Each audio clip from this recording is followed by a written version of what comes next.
The moral dilemma is the disrespect for the lives of animals that are used to benefit humans while suffering through pain and the deprivation of freedom. Animals are removed from their natural habitats in the wild or are born in captivity in zoos and aquariums where they are put on display for people's benefit and live in cramped and unnatural habitats. They are also subjected to the experimentation of medical and cosmetic products, often with damage to their health and well-being. Animals used for livestock are mistreated by being fed the wrong food, injected with growth hormones, and forced to live in unsuitable conditions. They are suffering for the amusement, monetary gain, and sustenance of humans. This moral problem is difficult because our society has become dependent and accustomed to animals being treated this way. We rely on the use of animals to test products in order to ensure that our drugs and cosmetics are safe. We enjoy the idea of having pets as companions, even though it results in having complete control over other living beings and preventing them from living free and independent lives. We visit zoos, aquariums, and nature centers to see animals being put on display, while they spend their whole lives trapped in a cage or a tank. We should not interfere with their lives or impose our will on them, because our lives do not matter more than theirs. We are all living creatures inhabiting the same earth, and we should treat each life with a great deal of respect. Biomedical experiments are performed on animals, and those working in this profession make large profits off of the animals' pain. The lives of the animals involved in these experiments are not respected, but the lives of humans and the concern for the effects of the drugs being tested are seen as being a priority. Animals are exploited when they live in captivity because they are enclosed in unsuitable habitats, have their movement restricted, and live unnatural lifestyles. Human beings impose their will on animals that cannot help themselves, and their freedom is taken away as they are forced to comply with human desires. Livestock animals are physically abused and live in deplorable conditions in order to provide us with food. They live in overcrowded pens, unable to graze freely, and are fed an inappropriate diet that causes them health problems because it is cheaper than providing adequate care. These are all instances of the lack of respect for the lives of animals and exemplify how humans treat animals as means to an end in order to make a profit or provide entertainment.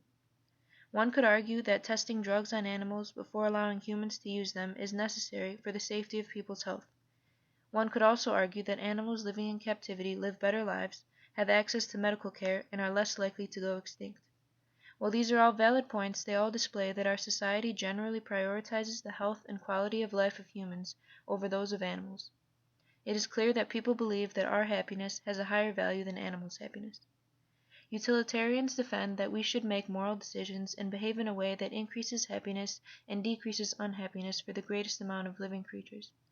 Average utilitarianism argues that the average happiness of all sentient beings should be increased rather than only the total sum of happiness, which could result in imbalance. Utilitarians are concerned with the happiness of all creatures, including non-human animals, and they believe all living beings should be treated with equal amounts of respect. Using animals for the benefit of humans increases suffering in the world, so according to this theory, their exploitation is morally wrong. John Stuart Mill's perspective included the belief that his happiness holds no more or less value than the happiness of all other living creatures. Therefore, we should consider the happiness of all living beings, and that power should only be held over another being if its result is to prevent doing harm to him. One could argue that putting animals in zoos prevents harm to them by removing the possibility of being killed in the wild. However, their freedom is taken away, and this causes them harm. Immanuel Kant, who opposed utilitarianism, believed that living things should be treated as ends in themselves, and not as a means to an end. His perspective of the treatment of animals would be that animals should be treated as ends in themselves, and not utilized to be a means to an end, and that we must recognize their inherent value, rather than the value they provide for people.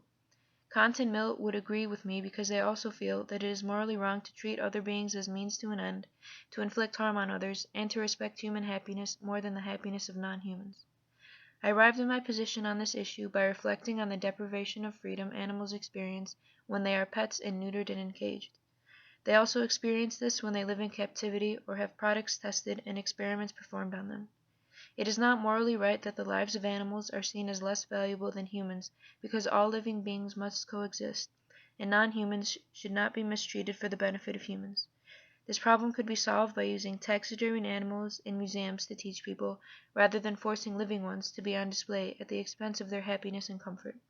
The abuse of livestock animals can be prevented if people stopped consuming meat or if stricter laws and regulations were enforced in this industry.